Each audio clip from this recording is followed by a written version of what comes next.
Voilà, gloire au Seigneur. Voilà, bonjour à tous, frères et sœurs. Voilà, j'espère que vous avez passé une bonne nuit de repos. Hein. Voilà, et ce matin on est là ensemble et je remercie les frères responsables qui nous ont invités avec un grand cœur ce matin. Hein. Voilà, on est toujours bien reçus dans la maison de Dieu. Et puis je pense que c'est des moments encore qui vont être... chaque réunion est un peu particulière, vous avez vu. Je dis toujours, moi les réunions, il y a des années que je connais les réunions, j'ai été élevé, comme peut-être quelques-uns d'entre vous, dans les réunions. J'ai eu un père qui a servi le Seigneur dans la mission, il était du conseil de direction, puis on a été élevé comme ça dans les réunions. J'ai rencontré le Seigneur, imaginez-vous, j'avais 14 ans. Hein. C'était à l'époque des choux, hein, dans les anciens qu'on connu. Et puis là, il s'est fait une petite réunion, il y avait à peu près, je ne sais pas, c'était une réunion de jeunesse. J'étais avec Enoch, et tous les copains, on était ensemble, là, voilà, d'un même âge à peu près. Et puis, on s'est trouvés là dans la réunion. Même qu'on était les enfants de serviteurs de Dieu, on n'était pas les mieux lotis pour aller à la réunion. Parce qu'on croyait, nous, que bien entourés, tout ça, on n'y pensait même pas, nous, qu'il fallait rencontrer le Seigneur. C'était hors de... C'était pas dans notre idée, si vous voulez, par là.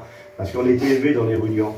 Et dans cette petite réunion-là, le soir, comme ça, il y avait à peu près, je ne sais pas, on était à peu près 7-8 jeunes, là. Un étudiant de première année, il a prêché la parole de Dieu. Puis moi, j'étais assis dans la réunion, j'étais là, j'ai écouté la parole de Dieu, mon cœur a été bouleversé. Amen. Écoutez, c'était des moments extraordinaires pour moi. C'était pour moi, c'était ma soirée à moi. Amen. Et puis, dans la réunion, là, j'ai été baptisé dans le Saint-Esprit à 14 ans. Imaginez-vous.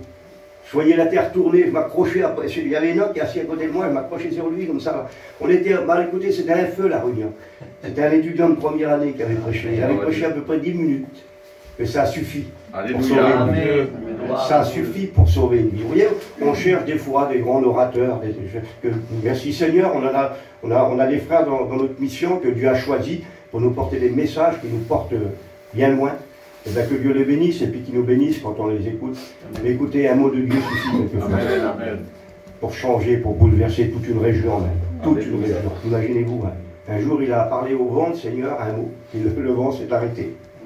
Il a parlé à la tempête, il a parlé aux vagues, puis tout ça s'est arrêté à un mot de Dieu, imaginez-vous. Nous on parle beaucoup quelquefois, pour arriver à faire quelque chose, mais le Seigneur a un seul mot de lui. Dieu. Et ce matin on est là dans la réunion, et vous savez que la réunion c'est quelque chose de particulier, c'est grande réunion. L'apôtre Paul dit comme ça, il dit déjà vous êtes assis dans les lieux célestes en Jésus-Christ. C'est un avant-goût du ciel. Alors déjà, on doit se sentir bien dans la réunion. C'est notre place, on n'y vient pas par obligation. Ce n'est pas pour sauver la face qu'on vient à la réunion. On ne vient pas là parce que si je ne viens pas, le serviteur, qu'est-ce qu'il va penser de moi? Mais non, écoutez, on vient à la réunion avec notre cœur. Je veux venir à la réunion, c'est ma place. Amen. Je suis assis là dans la réunion. L'église, c'est pas ça, voyez-vous, l'église. L'église, c'est moi, c'est vous. L'église ce matin. Amen. Et on doit être fier de faire partie de l'église, de dire là je suis là, moi je suis l'église, c'est moi qui est là. Et si je ne viens pas à la réunion, c'est un membre de l'église qui va manquer. Alors imaginez-vous, pardonnez-moi ce que je vais dire ce matin, mais si je viens là-bas de l'Orient, et puis que mes bras s'enlèvent et je laisse le bras là-bas ou la tête là-bas, vous allez dire mais il manque quelque chose le garçon là. Hein? Non mais écoutez, on est ensemble, on est un corps. Amen. Et ce corps doit être uni. Alléluia. Je pense que ce matin on est unis. Amen. On a une liberté, je sens une liberté d'esprit. Les cantiques déjà, le Seigneur nous a bénis. Alors j'aimerais partager, j'aimerais parler de nous ce matin. On va parler de nous l'église. Hein? J'ai déjà parlé sur ce message-là. Et puis je me suis dit dans mon cœur, il faut que je le fasse passer dans les églises où je vais passer. Il faut que ce message passe, parce qu'on a tendance à oublier. C'est vrai qu'on est assis dans la réunion, mais on demande beaucoup de bénédictions du Seigneur. Et je suis comme vous, moi. Moi, je veux que le Seigneur me bénisse. Je veux qu'il garde mes garçons. J'ai 5 enfants, j'ai 3 filles, 2 garçons. J'ai un garçon serviteur de Dieu, c'est le Jean-Naïf Tand, là, il est là, hein, on est ensemble. J'en ai un à Tours aussi qui est serviteur de Dieu. J'ai 3 filles aussi qui sont chrétiennes, mes gendres aussi. Voilà, il y en a qui sont dans différents pays, il y en a des Vosges, il y en a dans l'Indre de la France, il y en a une fille qui habite à Paris. Et puis, j'ai mes enfants qui sont chrétiens, je prie pour eux tous les jours, que mes petits-enfants viennent aussi au Seigneur. Amen. Parce qu'aujourd'hui, voyez-vous, il y a la tentation du monde, etc. Mais ils sont bien placés, si vous voulez, par là, ils sont dans un foyer chrétien. Quoi de mieux que d'être dans un foyer chrétien, frères et sœurs, hein? Et puis, écoutez, même que vous avez des enfants qui sont un petit peu baladeurs, ils sont voir à droite et de gauche, n'oubliez pas qu'ils sont chez vous, c'est vos enfants. Et là, la Bible dit que nos enfants, il les tient aussi dans sa main. Amen. Alors on prie pour eux, que le Seigneur les amène. Hein, voilà. Et puis on est content, on est ensemble. Hein, on est ensemble parce que on participe, on est là, on est des chrétiens qui participent vraiment à la réunion. Notre cœur y est. Hein, on a chanté des cantiques, on a glorifié le nom du Seigneur. Et puis on va dire amen aussi à la parole de Dieu. Hein, parce que la parole de Dieu va nous parler comme elle nous parle toujours. Alors il va être question de nous ce matin. De nous par rapport au retour du Seigneur. Alors je ne vais pas vous expliquer des textes que le Seigneur revient. Dans la Bible, il est marqué plus de 300 fois, je crois les frères, hein, que le Seigneur revient. Mais même qu'il l'aurait dit une seule fois, le Seigneur, ça n'aurait pas suffi, vous croyez? Non mais écoutez, nous on a besoin de ça, pour savoir si vraiment il revient. C'est vraiment... non mais écoutez, lui il l'a dit une fois. C'est pas moi le Seigneur. Écoutez, je peux monter à ma parole, moi. Je peux dire oui, je viens, et puis je viens pas totalement là. Mais écoutez, lui, il l'a dit une fois, lui, et c'est suffisant. Amen. Moi, je pense que c'est suffisant, les frères, les sœurs, qu'il a dit qu'il viendrait nous chercher. Hein? Alors nous, c'est nous maintenant. Est-ce qu'on est prêts aussi, nous? Hein? Est-ce que notre parole, une fois, voyez-vous, vous s'en souvenez tous, hein, on a tous passé par les eaux du baptême. Il y en a peut-être qui ne s'y ont pas encore. Ben, je vous invite à le faire, hein, rapidement. Hein? Voilà. On a passé par les eaux du baptême. Et puis, je pense que vous vous souvenez ce que vous avez dit au Seigneur, aux serviteurs de Dieu. La Bible dit que quand un événement comme ça se passe, eh ben les serviteurs sont là, l'Église est là, le monde nous entoure, les inconvertis aussi sont là. Hein, ceux qui ne sont pas au Seigneur encore, mais ils sont là, ils regardent, vous avez vu, hein, tout le monde regarde le baptême là, mais tout le monde écoute aussi. Et le serviteur va dire aux chrétiens, mon frère, ma sœur, est-ce que tu crois que Jésus-Christ est mort pour toi sur la croix? Oui. Est-ce que tu crois qu'il a pardonné tes péchés? Oui. Est-ce que tu crois qu'il a payé la dette pour toi spécialement? Oui, je le crois. Alors tu promets de le suivre dans les bons comme dans les mauvais jours? Oui, devant tout le monde. Est-ce que ça a suivi tout ça? Est-ce qu'on en est encore là à la promesse qu'on a fait au Seigneur, frères et sœurs? Alors peut-être dans la parole de Dieu, on va peut-être s'y retrouver dans cette matinée. Alors j'aimerais ce matin vous parler de nous.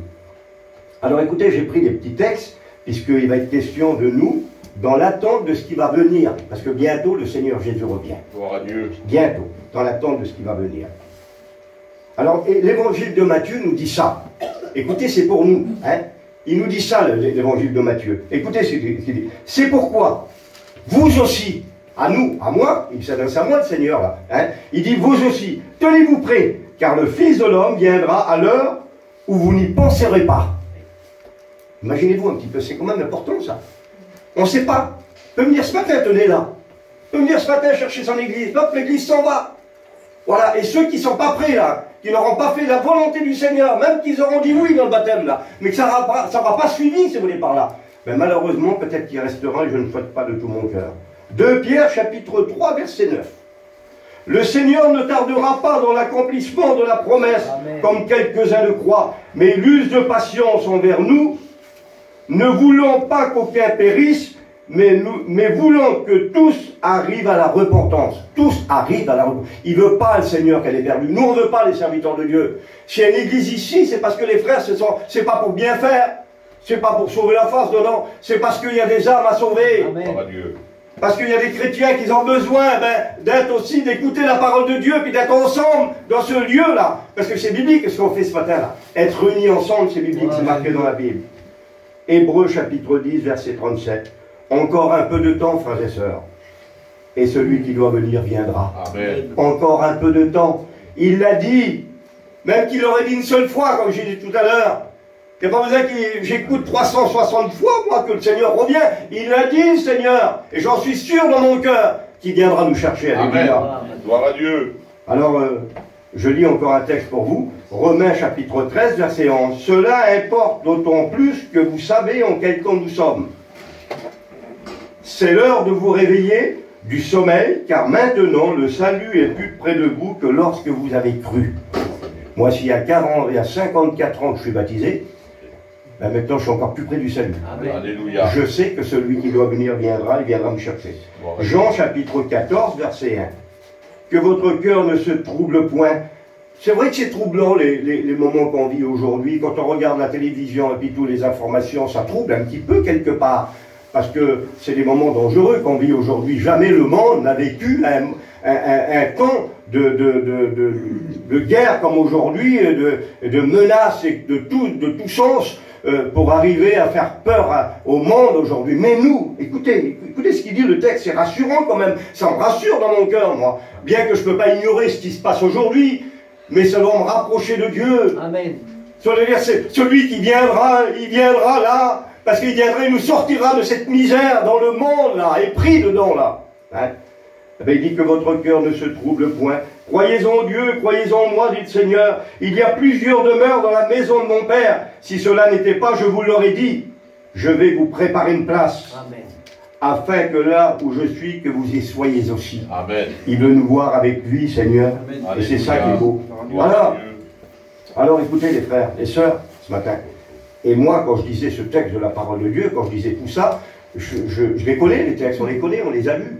On les a étudiés, mais plus on les lit, plus on découvre des choses importantes pour nous dedans, là. Vous savez, c'est dans les profondeurs de la parole de Dieu qu'on arrive à découvrir les richesses de Dieu. Si je lis la Bible comme ça, comme un livre ordinaire, je ne vais rien comprendre, je vais même tomber sur des passages de la Bible qui vont me terrifier. Mais si je rentre dans la profondeur de Dieu, alors là, j'aurai compris qu'il y a des choses qui sont bonnes pour moi, alléluia, Amen. et pour mon foyer, et pour tous mes enfants, alléluia. Alléluia.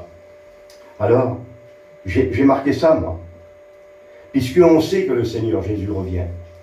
Quel impact doit avoir sur ma vie, le retour de Jésus-Christ? Quel impact doit avoir sur ma vie le retour de Jésus-Christ? Si je crois que Jésus revient bientôt, quelle vertu ou attitude devrais-je cultiver dans ma vie? Comment devrais-je vivre ma vie par rapport à ce 30 ans que je vais avoir bientôt là? Que devrais-je changer dans ma vie personnelle? Posons-nous la question, il y a peut-être des choses qui ne vont pas concorder avec cette rencontre avec le Seigneur là. Bien que je suis un chrétien baptisé, que je participe à l'église, mais là c'est notre vie personnelle qui en dépend là. Ce n'est pas l'ensemble, mais c'est notre vie personnelle qui en dépend. C'est moi, je vais pas essayer de regarder les autres, moi. Je vais pas dire oui mais lui là, non. Non, c'est moi ce matin. C'est moi qui ai compris dans ce programme divin là, de la venue du Seigneur. Que devrais-je changer dans ma vie personnelle?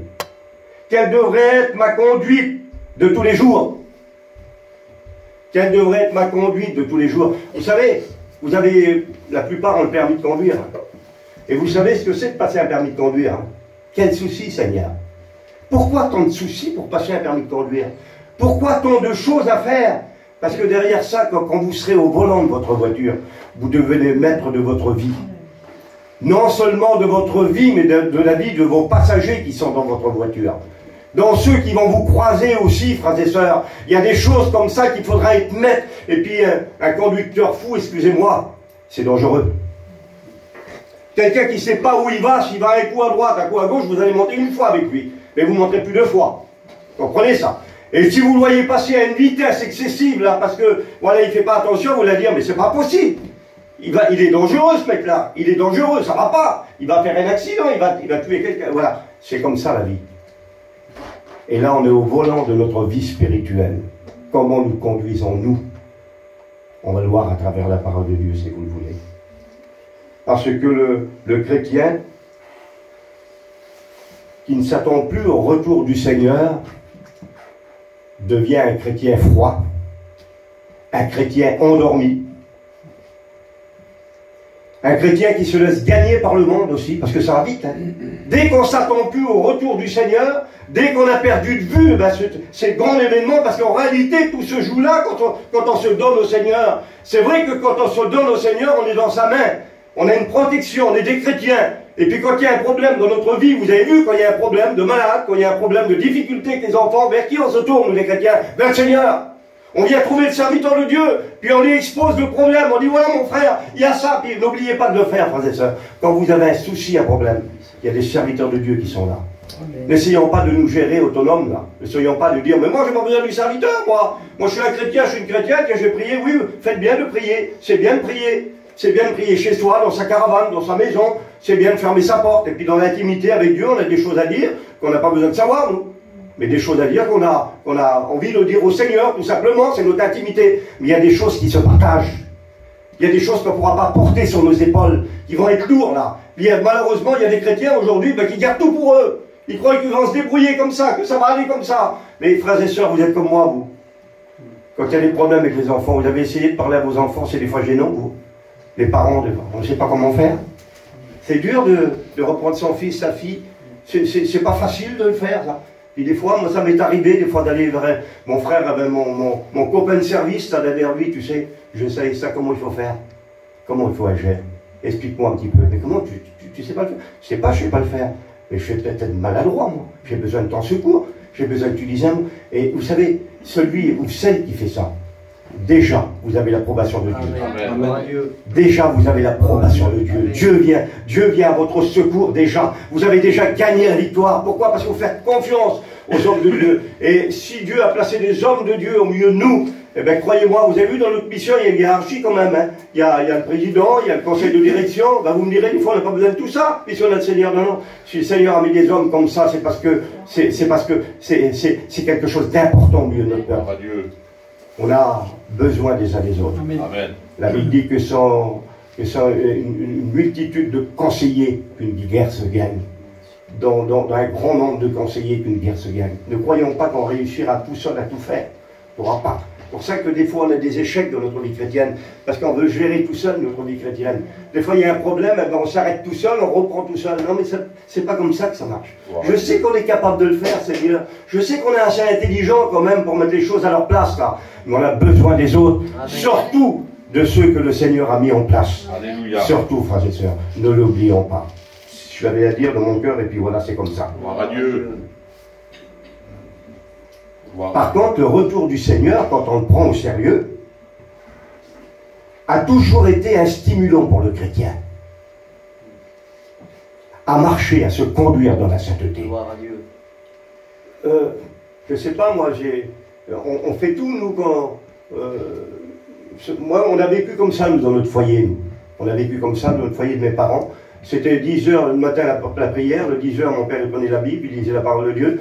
Quand il était là, hein, parce que dans le mois, à peu près, mon père, il partait 2 semaines, 3 semaines par mois, dans le mois. Il était toujours parti dans les pays étrangers, etc. On a vécu comme ça toute notre vie. Mais écoutez, on a toujours été dans les réunions. On a toujours été au contact des réunions. Amen. Et puis, cela, ça a stimulé notre vie. Parce que mon père nous parlait souvent du retour du Seigneur. Et croyez-moi que ça change tout quand on a l'assurance de quelqu'un qui vient. Alors, souvent une fois, on avait des invitations, nous. Il y avait des frères qui venaient manger chez nous.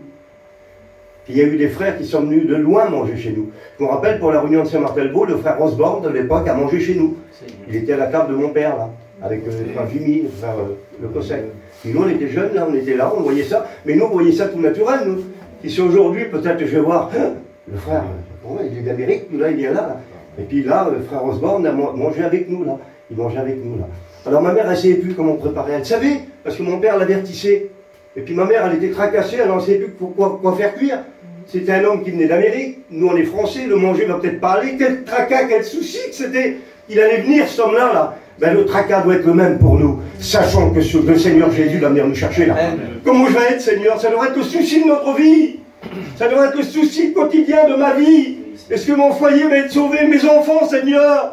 Oui, alors là, vous savez, quand on a un souci comme ça, on ne peut pas mieux faire que de venir vers les serviteurs de Dieu, peut faire que de venir dans l'assemblée, là, et venir se mettre à genoux et crier vers le Seigneur. Samedi, vendredi, on a prêché sur le cri.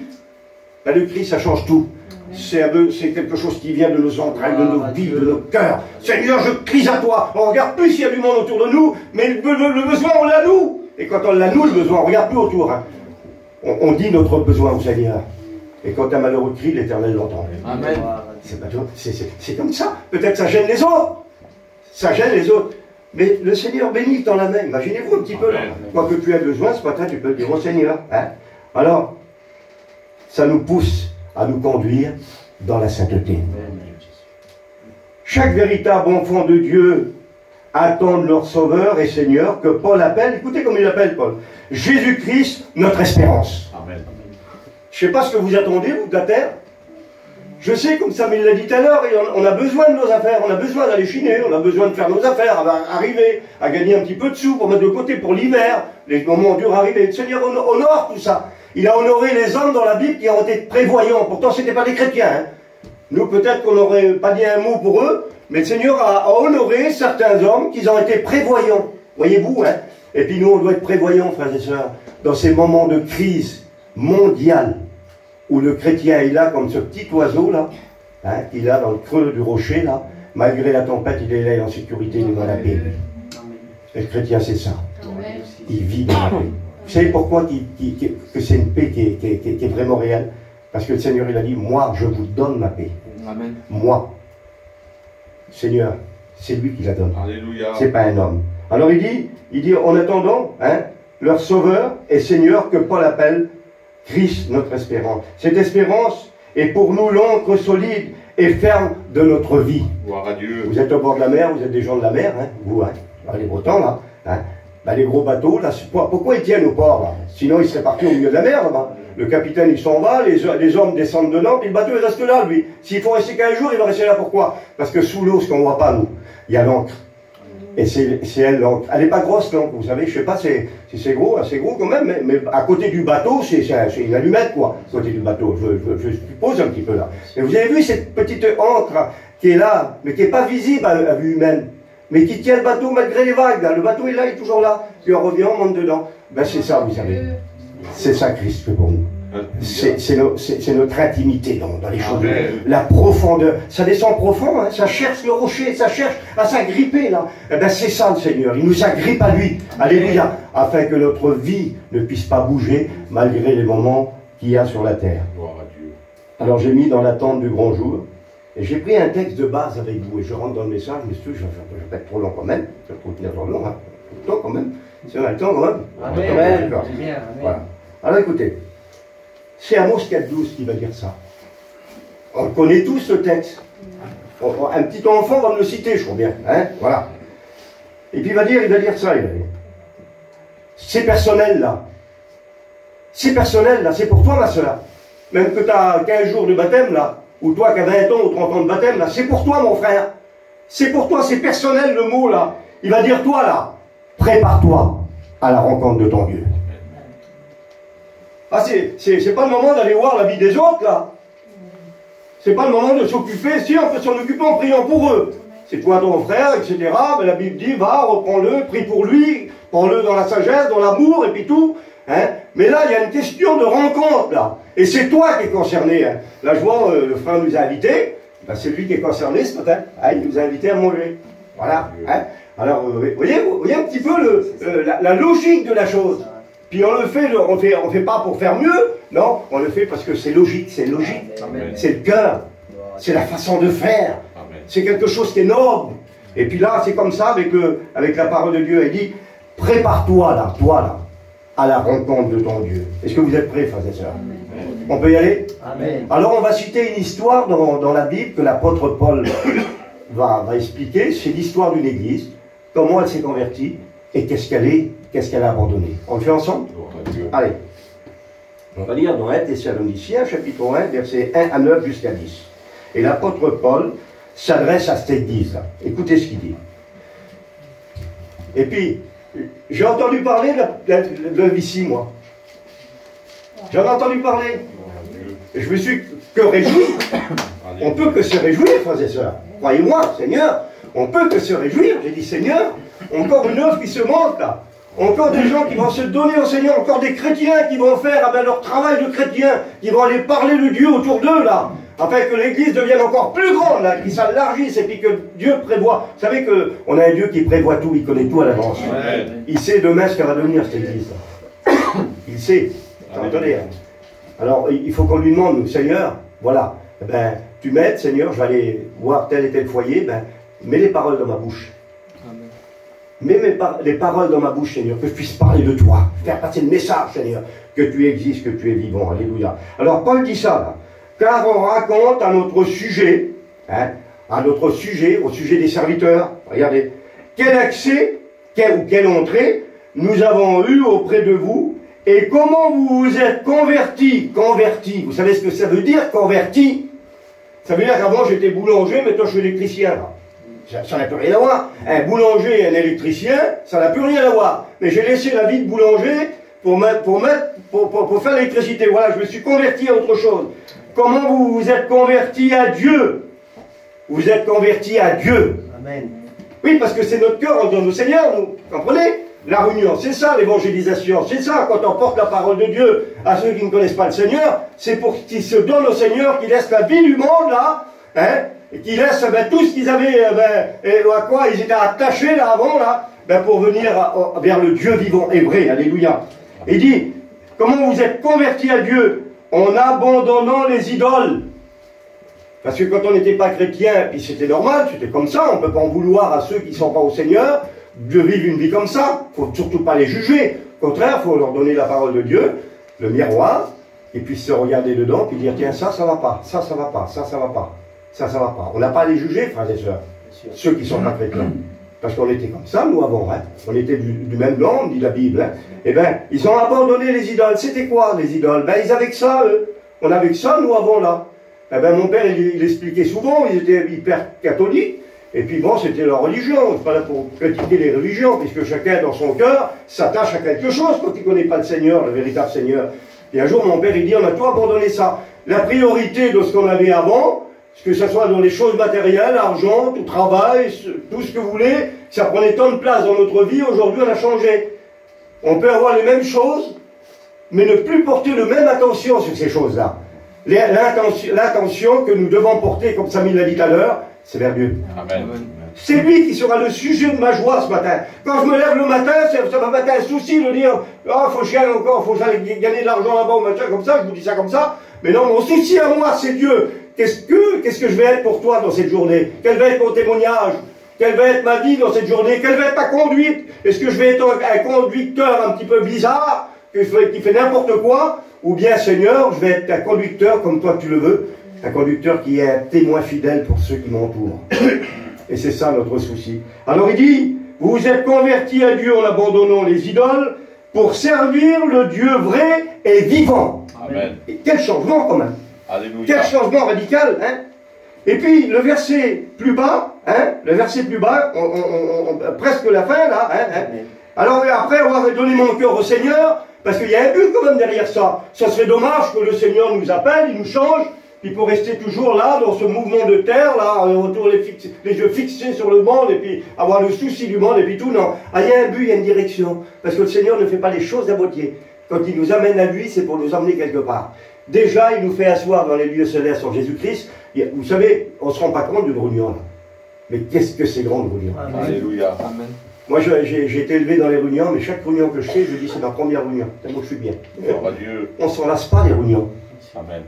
Mais écoutez, les frères, moi j'en ai fait l'expérience, je peux vous en parler, j'ai fait l'expérience. Je ne voudrais pas être plus que mes frères. Il y en a certainement qui ont des vies chrétiennes depuis des années déjà là. Il y a 54 ans que je suis le Seigneur. J'ai été élevé dans les réunions. Mais quand je vais dans une réunion, on dirait que c'est ma première réunion. Tellement que c'est frais. Comment que c'est beau. Ce livre qui est la Bible, là, écoutez, on peut pas s'en, excusez-moi du mot, on va parler avec nos mots, hein, on ne peut pas s'en dégoûter. Il y a des choses de la vie, on se dégoûte, vous avez vu. On les a. Je suis un garçon qui lit beaucoup. Hein, je lis plein d'histoires des gens qui ont eu des histoires, qui ont marqué leur vie. Mais ça reste, je ferme le livre et je le lis plus après, parce que je l'ai lu. Mais ma Bible, hein, je la lis tout le temps, et quand je l'ouvre, je revois les mêmes chapitres, les mêmes versets, et les mêmes chapitres, les mêmes versets. Hier, ils m'ont parlé comme ça, aujourd'hui, ils me parlent autrement. Mais c'est vivant. Amen. La Bible, c'est vivant, c'est le Saint-Esprit qui la rend vivante. C'est la parole de Dieu, mes frères et sœurs. C'est la parole de Dieu, c'est la Bible. Un jour, un jeune garçon, il se baladait avec la Bible comme ça toute la journée. Puis ça énervait tout le monde. Il était assis, il lisait la Bible, il mangeait, il lisait la Bible, et puis ça va énerver tous ses copains. Et un jour, un de ses copains va venir vers lui, il va dire hey, tu ne veux pas arrêter de lire la Bible un petit peu? Il dit quand tu seras dans le ciel, tu auras tout le temps de la lire.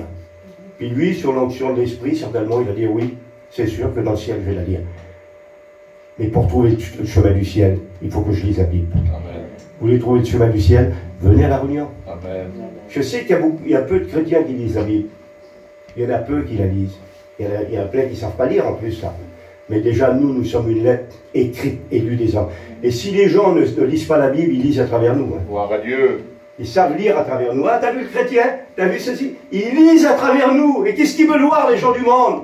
Qu'est-ce qu'ils veulent voir, nos familles qui n'appartiennent pas au Seigneur? C'est écrit que le Seigneur est vraiment dans nos cœurs et qu'on vit la vie chrétienne. C'est ça. Ils veulent voir ça en nous. Ils ont raison, frères et sœurs.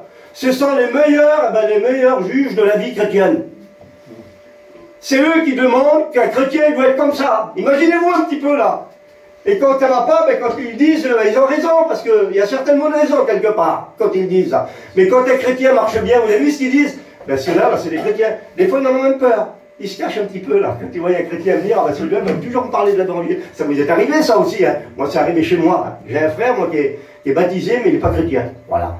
Et puis tellement j'y parle de l'évangile, ben, des fois, et je le vois moi. Voilà. Parce qu'il dit que je l'énerve. Il dit que ça ne va plus. Mais c'est bon ça, de les énerver un petit peu là. Il faut leur faire comprendre qu'ils sont des chrétiens et qu'un jour le Seigneur viendra les chercher. Il dit voilà, vous êtes convertis à Dieu en abandonnant les idoles pour servir le Dieu vivant. Et puis maintenant, là, et pour attendre des cieux, je ne sais pas ce que vous attendez, mais pour attendre des cieux, et c'est ça le véritable chrétien, pour attendre des cieux son Fils qu'il a ressuscité des morts, Jésus qui nous délivre de la colère à venir.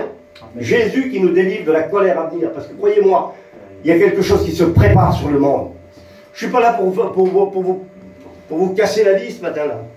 Mais il y a une réalité que l'on vit aujourd'hui, frères et sœurs, puis qu'on ne peut pas ignorer parce que ça se dit partout. Aujourd'hui, on vit sur une poudrière, on vit sur un monde mauvais aujourd'hui, là.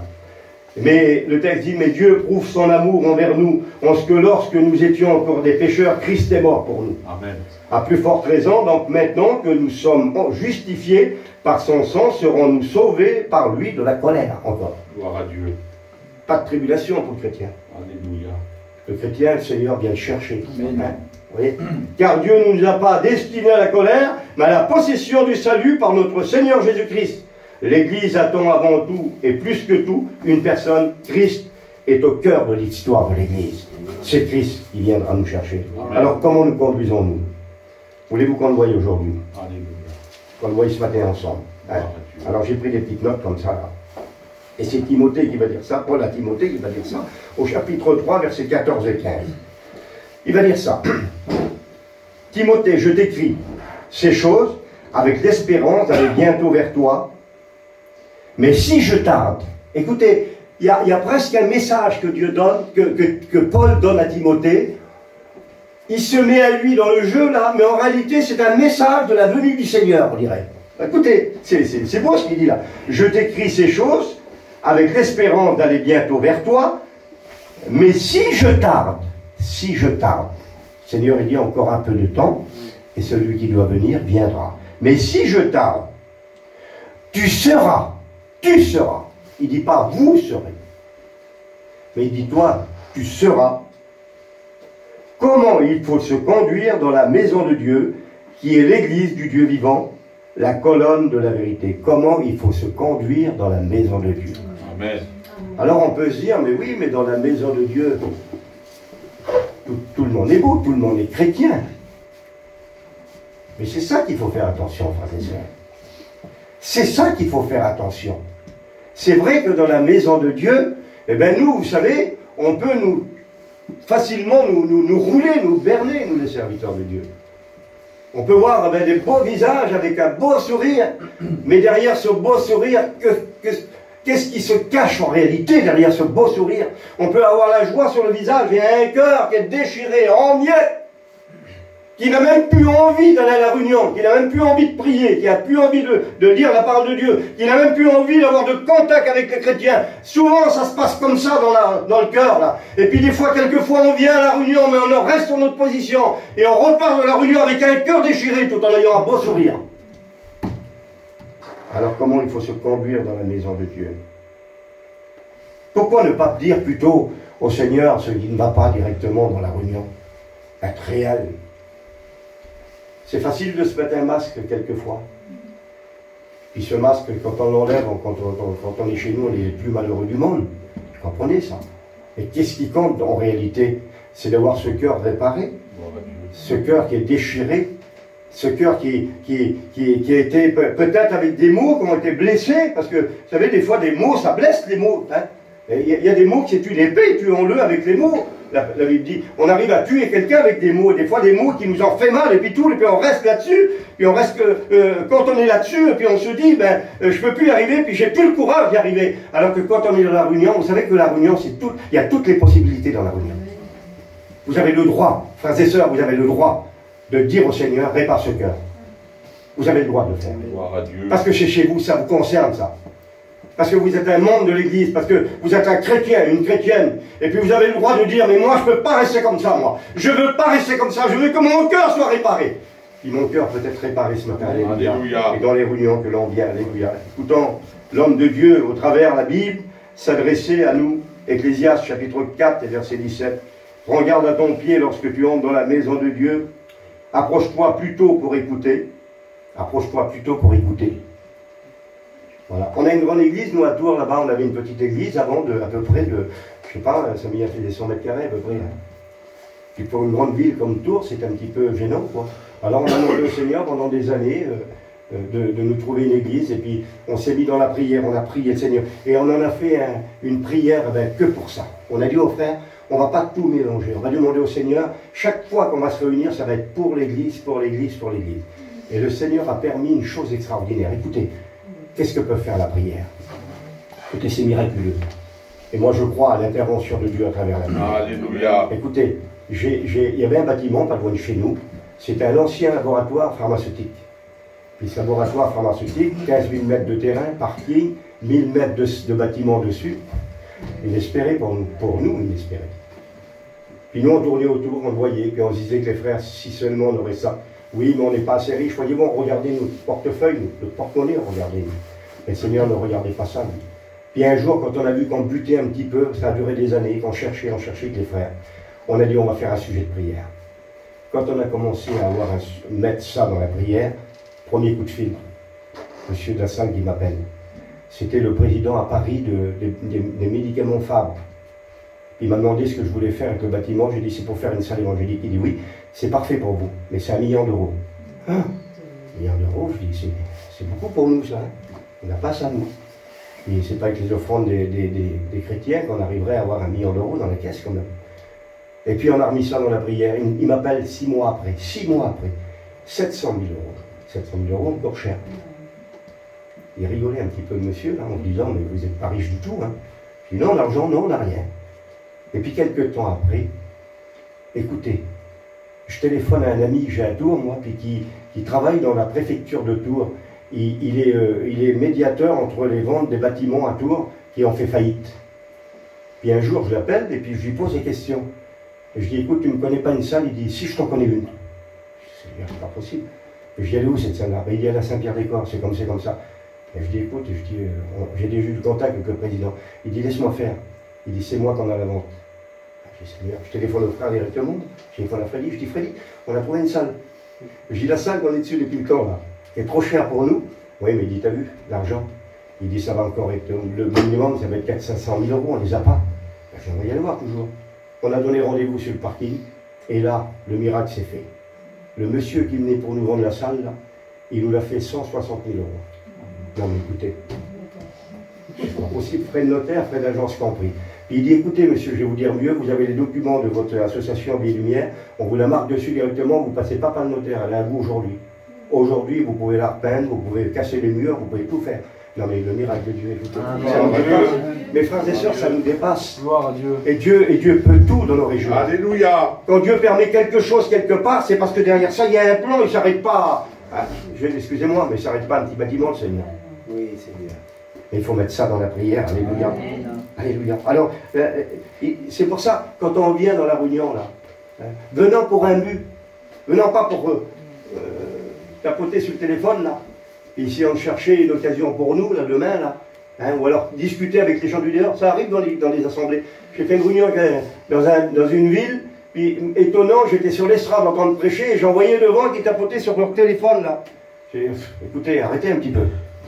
Arrêtez un petit peu. C'est pas ça la réunion. La réunion, c'est écouter. Assis-toi pour écouter. Prends garde à ton pied lorsque tu rentres dans la maison de Dieu. Assis-toi pour écouter. Parce qu'on peut prétendre d'être en relation avec le Seigneur, mais on n'écoute pas la parole de Dieu. Comment voulez-vous comprendre la parole de Dieu si ça vous est arrivé, vous, de parler avec quelqu'un, en réalité que vous ne l'avez pas écouté? Ça m'est arrivé, Seigneur, je demande pardon, moi. Mais quelqu'un me parle, il me dit quelque chose, j'en suis sûr, 2 minutes après il me demande, je ne m'en souviens même plus ce qu'il m'a dit. Parce que moi, j'étais ailleurs, moi. Mes pensées étaient ailleurs, étaient de l'autre côté, là-bas, à 1000 km d'ici, là. Mais j'écoutais pas le frère en face de moi. Et c'est vrai, ça nous est arrivé certainement, ça. Eh bien, que ça se passe pas comme ça au Seigneur. Quand on vient à la réunion, il y a un but, frères et sœurs. Amen. Il y a des besoins dans nos cœurs. Il y a des choses dans nos cœurs qui doivent se passer.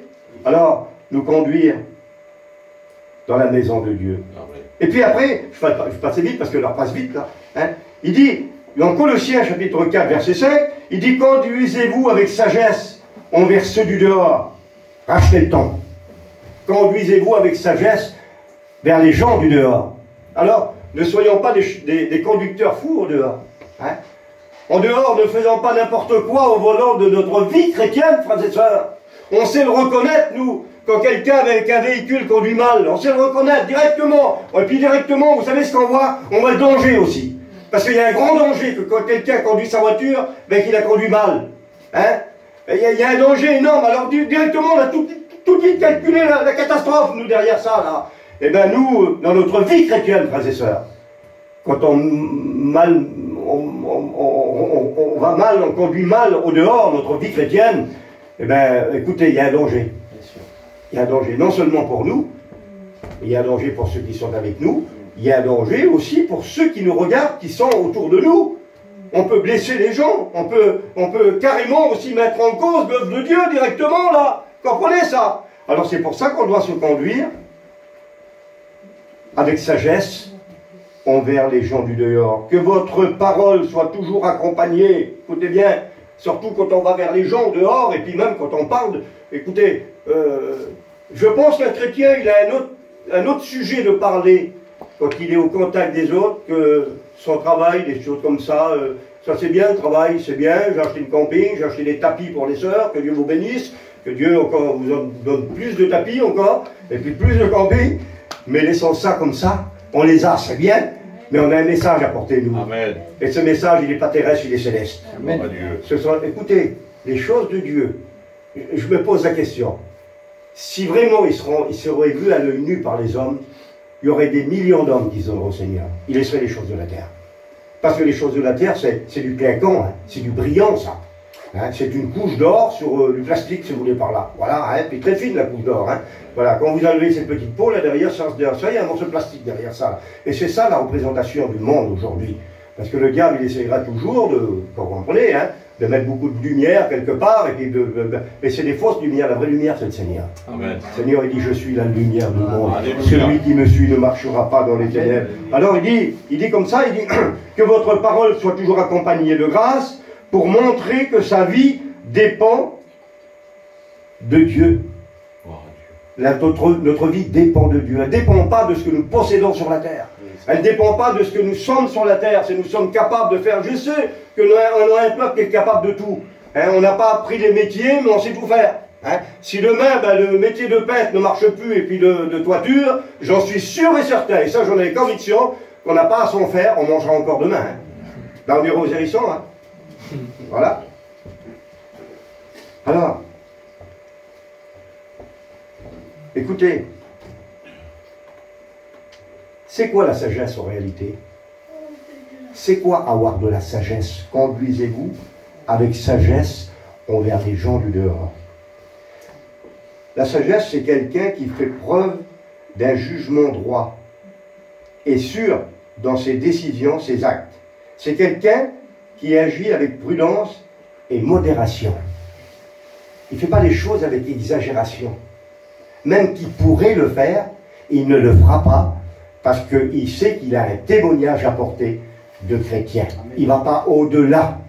Il ne va pas raconter des choses que les gens savent déjà.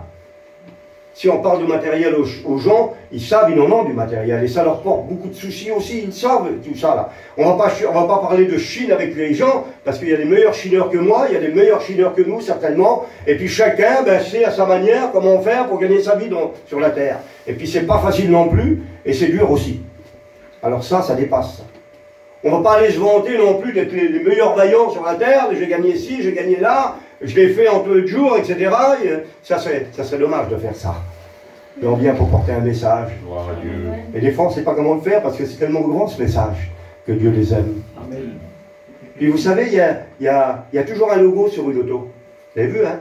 Pour reconnaître une Peugeot, il y a un petit lion dessus. Hein. La petite Citroën, il y a deux petites barres comme ça, là, 3, je ne sais pas, ou 2. Hein. Voilà, les Audi, ben, c'est des ronds, là, je ne sais pas, moi. Machin, hein. Ben, le chrétien, lui, c'est l'amour. À ceci, on reconnaîtra que vous êtes vraiment mes disciples si vous avez de l'amour les uns pour les autres. Et je crois qu'entre chrétiens, on en a de l'amour, hein, frères et sœurs. N'est-ce pas, frères et sœurs? On a de l'amour entre chrétiens. On ne juge pas son frère, on ne parle pas sur son frère. On n'a pas de la médisance. On ne voit pas ce frère toujours un petit peu mal, là. Parce que c'est un petit peu comme ça. Oh, celui-là, là. Celle-là, là, je ne la vois pas terrible depuis quelques jours. Hein. Alors ça, c'est un peu bizarre, ça. Hein. Non, on voit toujours nos frères. Si un frère a besoin, on l'aide, Seigneur. On l'aide dans la prière, alléluia. Conduisez-vous d'une manière digne de l'évangile. Alors quelqu'un qui manque de sagesse, c'est quoi là? Parce que quelqu'un qui a de la sagesse, voyez-vous, il est prudent, il est sage, il ne va pas au-delà des mots. Hein. Mais quelqu'un qui manque de sagesse, il est-il dangereux? Ah oui, il est dangereux. S'il manque de la sagesse. Hein. Écoutez ce qu'il est, celui qui manque. Mais je sais qu'il n'y en a pas là. Je sais, merci Seigneur.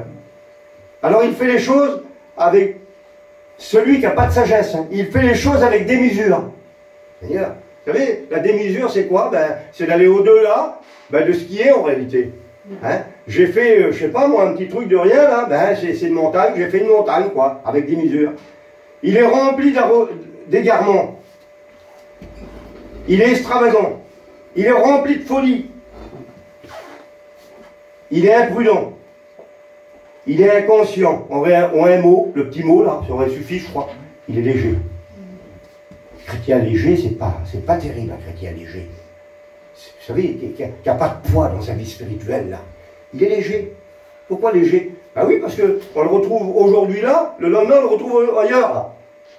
C'est pas la vie chrétienne, ça. La vie chrétienne, elle a une position, frères et sœurs. Parce que l'enjeu est trop grand. Calculons un petit peu, l'enjeu est trop grand. Vous avez derrière vous, vous êtes chrétien, vous, mais derrière vous, vous n'êtes pas tout seul. Vous avez votre famille derrière vous. Vous avez peut-être vos enfants, peut-être les sœurs, le mari qui n'est pas au Seigneur, ou le mari qui n'a pas, la femme n'est pas au Seigneur. Il y a un enjeu quand même, on n'est pas seul. On mène pas une vie chrétienne seule. On n'est pas des égoïstes, mais on pense directement à ceux qui nous entourent là. Et dans nos régions, vous savez très bien, dans nos régions, on a toujours de la famille qui n'est pas au Seigneur. Puis cette famille-là est malheureuse, malgré qu'il y a tout ce qu'il faut, il y a le matériel, il y a l'argent, mais derrière cet argent et le matériel, il y a toujours des cœurs blessés, des cœurs qui pleurent, des foyers divisés, des foyers qui marchent mal. Puis nous, ça nous fait mal, nous, ça arrive dans nos enfants, ça peut arriver. Certains foyers, ils ont leurs enfants qui sont comme ça, qui vivent comme ça. Et puis on pleure, on est alors nous, quand on est chrétiens, nous, c'est nous qu'on a la force, hein. On a le remède.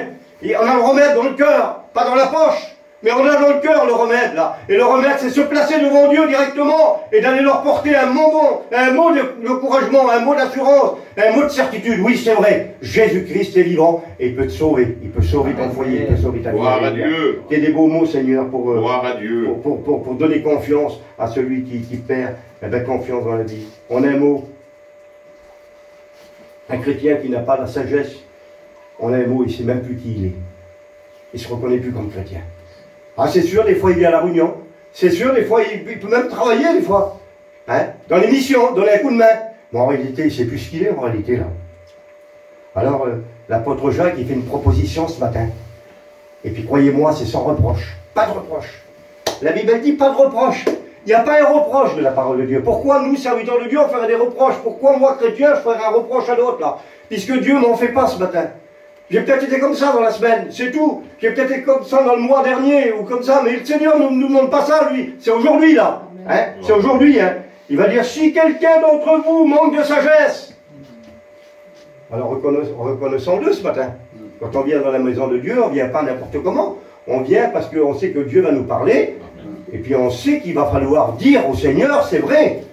Oui, parce qu'il connaît tout. Si je dis, non, non, c'est pas ça, c'est pas moi. Non, mais le Seigneur, il sait, lui. Comment, Seigneur? Alors, je vais tenir tête au Seigneur. Vous allez tenir tête au Seigneur. Je vais tenir tête, mon serviteur de Dieu, au Seigneur. Mais qui suis-je, moi, pour tenir tête au Seigneur? Qui suis-je, moi?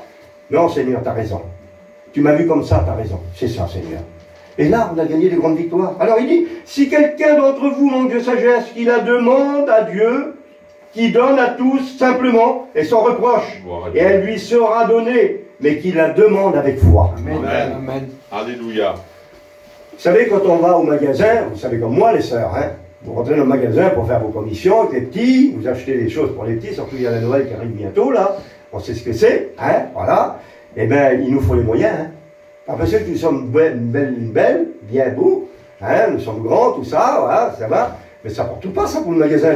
Lui, ce qu'il veut, lui. Ben, même quand il vient avec un beau costume, il va dire non, c'est ça qu'il me faut là.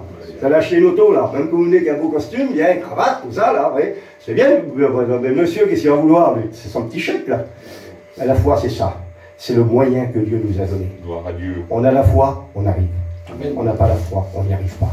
Frères et sœurs, il faut mettre sa foi placée dans le Seigneur. Amen. Pour les petites choses comme pour les grandes. La foi nous a été donnée pour aller de l'avant. Et pour nous, écoutez, la foi nous a été donnée par Dieu. C'est un don de Dieu, c'est une grâce de Dieu, la foi. La Bible dit que c'est un moyen. Et ce moyen qu'il nous a donné, elle peut payer toutes nos demandes, là. Seigneur, j'ai besoin de ça. Hop, la foi vient, c'est le moyen. T'as payé. T'as mis ta foi en action, ben, le Seigneur te le donne aussitôt. Imagine-toi un petit peu, Seigneur, quelle assurance de savoir que ben, dans cette banque-là de Dieu, là, il y a toutes les choses qui peuvent se mettre en œuvre pour moi.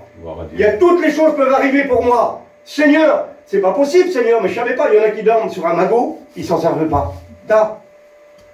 Je regardais la télévision il y a quelques temps, là, c'était comment une petite émission qu'il y avait comme ça, là. Un homme, il a dormi sur un matelas toute sa vie, il n'avait pas d'auto, il fallait le nourrir, il fallait que les gens viennent y apporter du manger, puis le jour qu'il est mort, ils ont ouvert son matelas, il y avait une fortune de billets dedans, qui n'avait même plus de valeur aux yeux de l'époque qu'on est aujourd'hui. Imaginez-vous, dormir sur un magot. Ben, il y a des chrétiens qui dorment sur le magot de l'évangile, puis ils n'y arrivent pas, ils sont malheureux. Un chrétien peut-il être malheureux? Non! Je ne vous parle pas de richesse matérielle, on sait quoi faire pour ça, là. Et Dieu va nous aider en plus, là. Mais dans les richesses spirituelles, frères et sœurs, est-ce que vous êtes servis dans ce que Dieu vous a donné à l'intérieur de vous? Dans votre cœur, il a mis des choses, au Seigneur, vous en êtes servis? Ben non, on ne s'en sert pas des fois. On est malheureux. Alors on demande, on crie. Puis le Seigneur nous reprend, mais il dit, qu'as-tu à la maison? Cette femme de Dieu, là, qu'as-tu? Mais j'ai rien, mon Seigneur. J'ai rien, tu sais, j'ai rien du tout. Qu'as-tu à la maison? J'ai à part un petit vase d'huile, mais il est où dans le placard? Mon Seigneur, sortez-le, je vous en supplie. Amen. Il a dit à la femme, sors ce vase là. Amen. Et va au dehors, va demander des vases vides. Vous savez qui c'est les vases vides? Ben, ce sont nos familles qui sont vides là. Ce sont des vases de terre vides. Alors c'est à nous de les remplir. Mais sortons ce petit vase de chez nous là. Sortons-le du placard. On l'a mis dans le placard là. Il est à l'intérieur du placard, il est là, lui il est là. Elle demande qu'à être versée dans les cœurs. Frères et sœurs, imaginez-vous le capital que Dieu nous donne. Ce matin, Seigneur, ça m'enrichit, moi, de dire ça. De savoir que Dieu m'a donné un capital, où l'as-tu mis, comme la femme de la Bible, elle l'a mis dans son placard. Qu'est-ce qu'il va dire, l'homme de Dieu? Va, prends l'huile, là. Maintenant, tu sais ce que tu vas faire. Tu vas prendre des petits-enfants, tu vas les visiter un petit peu, là. Et tu vas les faire venir chez toi et tu vas verser l'huile. Alléluia. Et vous savez, il a dit, le Seigneur, il a dit à la femme, il a dit, l'homme de Dieu, il a dit, prends-en en grande quantité. Ne te limite pas, surtout. Quand l'huile s'arrête, c'est parce qu'on s'est limité, parce qu'il n'y a plus de vase. Parce qu'on fait plus de visites, on n'a plus, voilà, on n'a plus envie de le faire. Alors le vase s'arrête. Hein, voilà, c'est nous qu'on donne l'occasion au vase de s'arrêter. Mes frères et sœurs, si on met en action ce que le Seigneur, les richesses nous a donné, eh ben, on sera des chrétiens bénis, on bénira les autres, on bénira notre région, alléluia. Alors je passe vite, hein. Il dit après, conduisez-vous d'une manière digne de l'évangile de Jésus-Christ.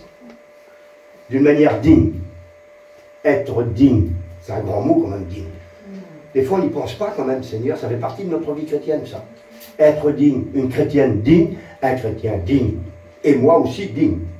Afin que soit que je vienne, soit que je reste, disait l'apôtre, absent, j'entends dire de vous que vous demeurez ferme, et le mot ferme veut dire résister, ne pas céder. Quelqu'un qui est ferme dans sa vie chrétienne, il ne cède pas facilement au monde. Vous ne l'aurez pas comme ça. Une sœur qui est ferme dans sa vie chrétienne, vous ne l'aurez pas comme ça. Hein. Ah non, pas du tout. Hein. Il y a les fêtes qui arrivent là. Hein. Une fois, il y a une sœur qui vient comme ça. Et puis, voilà, elle demande pour prier pour elle, pour l'onction d'huile, la sœur là. Hein. Voilà, d'accord. Alors on y va, c'était après les fêtes ça. C'était après les fêtes de Noël, jour de l'an là. Hein. Alors, ça peut arriver d'avoir mal de tête après les fêtes. Hein. Et puis, on commence à discuter avec la sœur là, quand même, mais c'est biblique quand même. Discute avec elle, la sœur. Vous voyez, c'est bien de faire venir un serviteur de Dieu pour l'onction d'huile. De l'inviter chez vous. C'est biblique, hein? L'onction d'huile, on appelle l'ancien de l'église, etc. Hein, vous connaissez les textes. Et puis on a discuté avec cette petite sœur-là, bien malheureuse, elle était malade, tout ça, elle avait mal de tête, pas bien, quoi, dans sa vie, là. Puis il y avait son fils qui était à côté. Son fils, un chrétien, un homme de Dieu, en plus. Maman, dis au serviteur ce que tu as fait pour Noël. Et quand mon fils, tu vas pas me mélanger là-dedans. Oh là là, on n'est pas des anges. Hein. Et on l'a laissé parler avec les frères. Puis son fils, il dit, maman, trompe pas Dieu. Tu veux l'onction d'huile, là, trompe pas Dieu. Dieu va te guérir. Mais dis ce que tu as fait. Amen. Amen. Ben oui, ben t'as vu que les petits, on a été dansés un petit peu. Ma soeur, c'est ça la vie chrétienne. Et je dis, toi, regarde, si ton propre fils te le dit, tu aurais dû faire attention quand même, Seigneur. Hein? Regarde, tu n'as même pas résisté à ça. Je sais que dans ton cœur, ben voilà, tu voulais y aller, mais il fallait résister, il fallait dire non. Qu'est-ce qu'elle dit la Bible? Résistez au diable, il va s'enfuir loin de vous. Résistez-lui avec une foi ferme. Alléluia. Mais ne vous laissez pas attraper comme ça, c'est Seigneur des proies faciles comme ça, c'est pas biblique en plus, c'est pas des véritables chrétiens ça. Un chrétien il dit non. Amen. Non, non, je ne vais pas, c'est pas ma place, moi, ma place c'est la réunion. Ma place c'est la réunion. Et la sœur elle a demandé pardon au Seigneur, elle a pleuré. Voilà. Puis on a prié pour elle, on a pu lui faire l'onction. Alléluia. Voyez-vous, il y a des choses qui peuvent bloquer comme ça là. Et puis le Seigneur il ne fait pas méchamment lui, mais il veut que notre cœur soit libre, Seigneur. Amen. La liberté dans le cœur, ça nous pousse à le louer. La louer d'un cœur sincère, Seigneur Jésus-Christ. Et c'est ça. Alors dans un même esprit, hein, eh bien, combattant d'une même arme pour la foi de l'évangile. Digne, c'est un chrétien qui a du respect pour lui-même. Écoutez, c'est ça digne. J'ai regardé un petit peu ce que ça voulait dire le mot. C'est un chrétien qui a du respect pour lui-même, dans son comportement. Il est digne de confiance. Il est correct, il est honorable, respectable, capable de prendre des vraies résolutions. C'est ça quelqu'un qui est digne, Seigneur. On le dit nous-mêmes. Regarde voir cette sœur-là, ce frère-là. Seigneur, quelle vie chrétienne qu'il a, je voudrais être comme lui. Et on a envie des autres. Ils ont l'eau à la bouche pour nous. Hein? Vous avez vu des certains inconvertis comme ça, là ils ont quelque chose qui... On les a envie, nous. C'est quelque chose qui voudrait être comme nous. Ils voudraient être comme nous. Je m'en souviens, on a été dans une ville, on était avec Samy et Kifton, et Alison était à l'hôpital. Et puis, sans faire plus, on avait parlé avec les frères, on a dit on va prendre la guitare, on va jouer quelques cantiques sur la place. On n'a pas fait de réunion, rien du tout, on n'a pas voulu gêner nos frères aussi de la région. Et puis on a fait les réunions, puis à côté il y avait du petit monde qui faisait la ferraille, là. Hein. C'était la première fois qu'ils se mettaient sur la plage, je crois, parce qu'ils se mettaient en dehors de la ville d'habitude. Hein. Et puis on a fait un petit café, puis les femmes ont été appelées, les femmes, là, ils sont venus. Quand on a parti, ils en pleuraient. Mais ils en pleuraient. Il y a un jeune qui a couru derrière moi et mon oncle. Tu peux me donner un petit disque que j'écoute la parole de Dieu, que j'écoute les cantiques. J'ai donné une clé que j'avais là. J'ai dit tiens mon garçon, prends-la. Écoutez, avec la femme, ils s'en préparent la main, puis ils nous regardaient au bord de la route comme ça partir. Je rappelle les amis quand on est parti. Il dit mais écoutez, la vie chrétienne, on ne le fait pas pour être mieux que les autres, c'est pas possible. Mais on le fait parce qu'on est cœur de chrétien. Et ça marque, hein, ça marque, Seigneur, c'est quelque chose qui marque dans la vie chrétienne. Et puis je terminerai par le dernier mot de la Bible. Excusez-moi d'avoir été un peu long. Gloire à Dieu. Alléluia. Excusez-moi d'avoir été un peu long. Gloire à Dieu. Alors là, il nous dit, la Bible, c'est un Pierre qui nous dit ça, dans le chapitre 1, verset 15. Écoutez ce qu'il dit. Et ça, c'est important, frères et sœurs. Puisque celui qui vous a appelé est saint. Alors, je ne sais pas si vous lisez la Bible ou quoi, mais intéressez-vous au Seigneur Jésus quand même. Intéressez-vous au Seigneur Jésus. Comment a été sa vie sur la terre? Yveton, j'ai aimé un message, il a prêché mercredi dernier en évangélisation. Puis il a parlé que de la personne du Seigneur Jésus-Christ. Écoutez, j'étais là, j'étais assis. Et puis, je ne sais pas, on s'aurait cru dans le ciel, quoi. Gloire à Dieu. On s'aurait cru dans le ciel. Il nous a décrit un petit peu depuis l'âge de 12 ans ce qu'il a fait le Seigneur. Et après, il y a eu un silence entre ces 12 ans et ces 30 ans qu'il a rentré dans son ministère. Mais jamais, jamais, jamais, jamais, on n'a pu l'accuser d'un péché. Pourtant, il était un corps d'homme. Il avait des fatigues, il a eu soif, il a eu faim. Jamais, jamais. Seigneur, il a dit, qui me convaincra de péché? Jamais il y a eu le péché qui coulait sur lui. Jamais. Comment il a fait, Seigneur? C'était un homme, le Seigneur. Il était là, c'était un homme. C'était, oui, le Fils de Dieu. Mais il ne faut pas oublier qu'il était dans un corps d'homme. Et puis, écoutez, le texte dit ça, là. Mais puisque celui qui vous a appelé, c'est lui qui nous a appelés, frères et sœurs. Par le moyen d'un chrétien, d'une chrétienne, d'un mot de la Bible, un besoin qui s'est passé dans notre vie. Dieu se sert des circonstances de notre vie, vous l'avez très bien compris. Tout le monde n'a pas trouvé le Seigneur de la même manière. Tout le monde n'avait pas les mêmes problèmes, les mêmes difficultés. Mais Dieu s'est servi des circonstances pour être avec nous, pour nous aider, pour nous dire, mais je suis là, moi. Tu ne me connais pas encore, mais je suis là. J'ai les yeux sur toi. Tu ne me connais pas encore, mais de mon ciel de gloire, j'avais vu ta misère, j'ai envoyé un frère. Savez-vous que Dieu a des œuvres déjà d'avance pour chacun de nous? Écoutez, il y a quelque temps, je travaillais avec mon gendre dans un sous-sol de maison. Et il y avait des petites fenêtres comme ça, pas plus larges que ça, sur une longueur comme ça, on était dans la terre carrément. Personne pour parler. Les gens étaient partis. Écoutez, et le matin, avant de me lever, moi, je ne sais pas. Et je vous le dis carrément, j'ai dit, c'est peut-être la première fois que je fais cette prière au Seigneur. Je dis, Seigneur, voilà, je présente ma journée, que ma vie te soit agréable dans cette journée, Seigneur, là. Et puis tu as dit, Seigneur, que tu as mis des œuvres pour nous. Ben Seigneur, dans cette journée, si tu peux me les montrer. Et je suis parti, moi. Et arrivé dans ce sous-sol, on est en train de travailler, 10 heures, le téléphone sonne. Le téléphone sonne, ouais, je prends le téléphone, oui, allô? Oui, bonjour, monsieur. Vous êtes le pasteur, on sait comme ça, oui. Parce que voilà, on est de Bourges. On est des gens qu'on habite à Bourges. Et puis voilà, mon mari est rentré à l'hôpital à Tours. Ah bon? Votre mari est rentré à l'hôpital à Tours, oui. Il est dans le coma, mais il écoute tout. Si vous pourriez venir prier pour lui. Ouais. Et je dis, comment vous avez eu mon téléphone? Mais je regardais sur l'annuaire. Et l'annuaire, il y a des centaines de millions de téléphones de pasteurs. Écoutez, la dame, elle habite à Bourges. Le malade, il est à l'hôpital. Moi, je me trouve dans un sous-sol. Et puis regardez, mais j'ai demandé au Seigneur le matin, moi. Gloire à Dieu. Non mais écoutez, il aurait pu, je sais pas, elle aurait pu tomber sur des témoins de Jéhovah, elle aurait pu tomber sur, je sais pas, sur n'importe qui, elle aurait pu tomber sur un autre pasteur, de je sais pas d'où, elle tombe sur moi à Tours. Ben, elle dit, vous habitez où? Ben, je dis, j'habite à Tours, monsieur, madame. Ben, elle dit, justement, elle dit, mon mari, il est à l'hôpital de Tours. Alors je suis allé directement, je lui ai dit à mon gendre, allez, on remballe tout. Hein. On rentre. Et puis je suis allé avec le petit frère Riro, là. On est allé prier pour cet homme à l'hôpital. Et c'était des musulmans. Écoutez. Il y avait son fils, sa fille, et donc la femme qui était là. On a prié, quand on a prié pour cet homme, il y a des larmes qui ont coulé de ses yeux comme ça. Gloire à Dieu. Et puis elle a dit, écoutez, jamais j'ai écouté une prière comme ça, et jamais j'ai contacté des pasteurs. Elle dit, dans mon désespoir, elle dit, je ne savais plus où aller. Elle dit, donc j'ai regardé ce comme ça, elle a dit, puis j'ai trouvé un numéro, elle dit, je suis tombé sur vous. Donc je dis, c'est bien.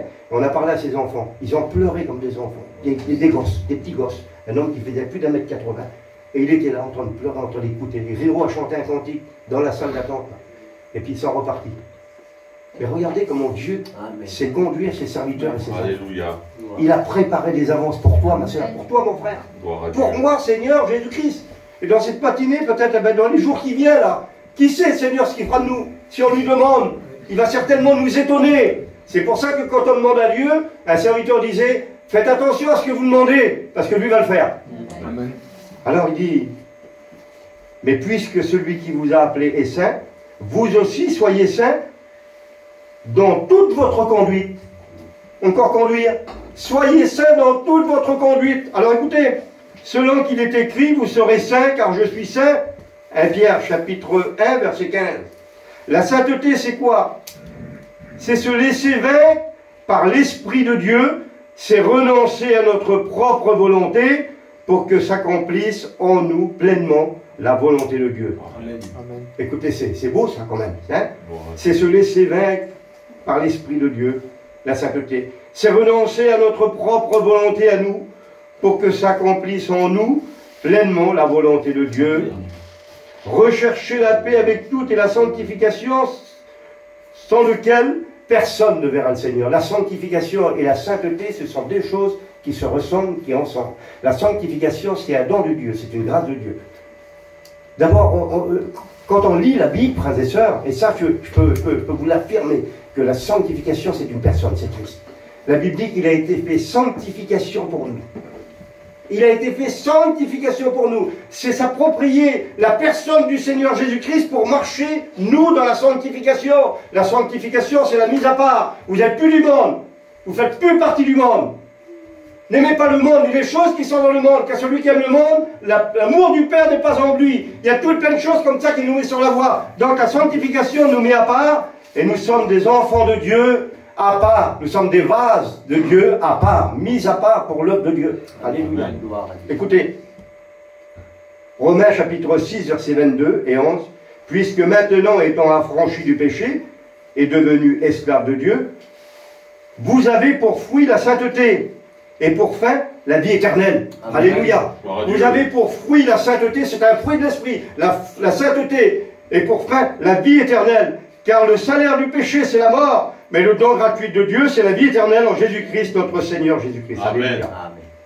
Alors, je ne sais pas ce matin, mais allons dire, peut-être on va essayer, puis on va le faire, de dire comme l'homme de Dieu il a fait. Jean, écoutez, il a dit ça, lui, au chapitre 25, verset 1. Écoutez, quand Dieu donne la force dans notre cœur, c'est une force extraordinaire, ce n'est pas notre force à nous. Mais il y a aussi notre volonté qui doit déployer une force pour plaire à celui qui nous a appelés. Écoutez, c'est quelque chose qui doit venir de nous, ça. Parce qu'on en est capable, on est des chrétiens. Il a tout mis en nous, je l'ai dit tout à l'heure. Il a mis en nous des choses que ça nous dépasse si on veut les mettre en pratique.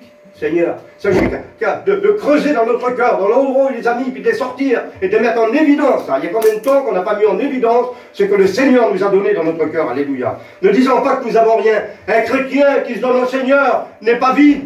Pardonnez-moi du mot. Il n'est pas vide, il ne chante pas creux. Un chrétien, il est plein de la présence de Dieu. Amen. Mais il s'agit de la faire valoir, cette présence de Dieu. Mon frère, ma soeur, tu l'as. Amen. Il n'y a pas que les serviteurs qui viennent pour prêcher la parole de Dieu. Il y a le rôle de l'Église qui est rempli de la puissance de Dieu. Et Dieu remplira toujours ses enfants. Alléluia. Fais pas les choses à moitié, le Seigneur. Gloire à Dieu. Alors l'homme de Dieu va dire ça. Je n'ai pas abandonné les commandements de ses lèvres. Je n'ai pas abandonné les commandements de ses lèvres. Parce qu'il y a des choses dans la Bible, des fois, qui nous choquent, qui nous touchent. Écoutez, quand on met la main, le doigt là sur la blessure, ça fait toujours mal. Comprenez bien quand même. Et quand ça fait mal, c'est qu'il y a blessure. Sinon, ça fait pas mal. Vous voyez? Moi, j'ai quelques mois que j'ai mal dans mon bras, là. Hein? Et bien, quand j'appuie dessus, ça me fait mal. Ça me fait mal. Hein? Mais si j'appuie sur ce bras-là, ça me fait pas mal. Voyez-vous, je rien. Voyez-vous? Ben, des fois, quand ça blesse comme ça, c'est parce qu'il y a une blessure quelque part. Et cette blessure, elle a besoin d'être guérie. Gloire à Dieu. Pas réparée. Guérie. Elle a besoin d'être guérie. S'en débarrasser, là. Hein, parce qu'elle nous fera souffrir. Hein, tout le temps. Hein. Ben, cette blessure, elle a besoin d'être guérie. Afin que nous puissions être des chrétiens, oui, libres de tout geste, de toute force, ça, pour glorifier le nom du Seigneur. Alors il dit, je n'ai pas abandonné tes commandements, les commandements de sa bouche. J'ai fait plier ma volonté aux paroles de sa bouche. Frères et sœurs, j'aimerais qu'on baisse les têtes. Amen. Bonne gloire à Dieu. J'aimerais qu'on baisse les têtes. J'ai fait plier ma volonté aux paroles de ta bouche. Alléluia. Quel est, ce matin, je ne sais pas, peut-être que je pose la question. Voilà, peut-être que je ne marche pas dans la sainteté. Peut-être que je ne suis pas digne, peut-être, etc. Plein de choses comme ça qu'on peut se poser la question ce matin. Peut-être que ton cœur t'accuse ce matin. Mais Dieu est plus grand que lui. Amen. Dieu est plus grand que ton cœur.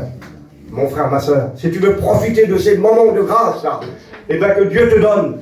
Dis-le au Seigneur simplement. Tu vois comme je suis, Seigneur. Tu vois mon état, Seigneur Jésus. Ce matin, je veux être comme tu veux, comme toi tu veux. Je veux faire plier ma volonté aux paroles de ta bouche, Seigneur, afin de marcher, Seigneur, comme tu le veux. Parce que tu es mon Dieu. Parce que tu as mis en moi un capital, Seigneur, que je veux mettre à profit dans cette journée.